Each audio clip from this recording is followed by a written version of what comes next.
Hey guys, this is FullFarmOnTheCage.com, and today we're going to do a little comparison between the iPad Pro and the Surface Pro 4.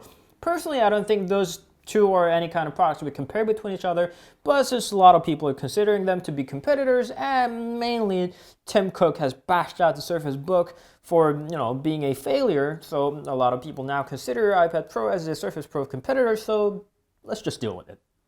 So what I think the Surface Pro is 80% PC and 20% of a lousy tablet. I think that's what Surface Pro is. That's why I think Surface Pro should rather be compared with the MacBook than any kind of iPad or the tablet. I'm saying MacBook because, I'm talking about the matter of a full-scaled operating system running PCs. And the iPad Pro over here, I think, should be compared with rather to a tablet, like a Xiaomi Mi Pad or the Galaxy Tab or any other tablets, rather than the Surface. So that's where I think the biggest mistake from these two devices come from. They didn't bundle the most important items that they are belonging to. First, the Surface Pro 4, as I said, is a PC, so when you're using the PC, although Windows 10 is a touch-friendly kind of PC, you will need a keyboard and mouse. That's why you will need a Surface type cover, which is sold separately. Rather, they bundled out the pen.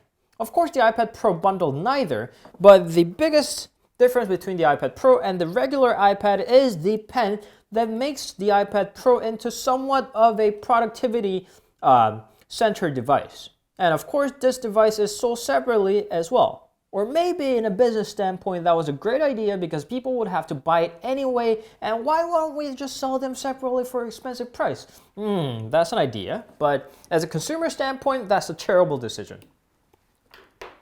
So there comes a big question. What should I get if I'm willing to spend more than $1,300 on those tablet PCs? Well, as I said, those two shouldn't be compared with the same category of the tablet PC. If you're trying to get a laptop, then Surface Pro 4 could be your alternative. If you're getting an iPad or a Galaxy Tab, iPad Pro could be your alternative. And I'm going to make this clear. iPad Pro is a great iPad. Surface Pro 4 is a great PC. But iPad Pro is not a good PC at all. And the Surface Pro 4 is not a good tablet at all. But then again, what's the better product for the bucks that you're paying? I would say it's the Surface Pro 4 if you are willing to spend that much. The iPad Pro is well over a lot of other iPads and it's a lot more expensive than most of the tablet PC. And what you get is an extra high-end processor and a lot more of RAM, but they don't really change anything. What changes is the pen. But are you going to use that pen that often? Is this a game changer that are making you to spend few hundred more dollars on it? If the answer is yes, then you could get an iPad. But for most of people, productivity relies on the productivity suite, being able to use a full-scaled Microsoft Office and the other tools. Simply put, you can program your app on the Surface, but you cannot on the iPad Pro. So there are a lot more that you can do on the Surface Pro 4 than the iPad Pro. So what's more suitable for the $1,300 that you're spending?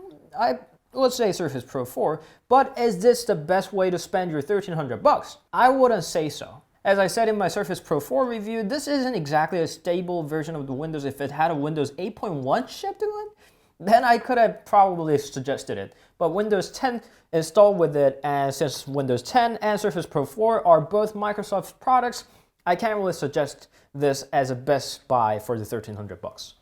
So that's my bottom line. Neither of those products are perfect, but Surface Pro 4 is more likely to suit your needs if you're going to spend that much for something like a tablet PC.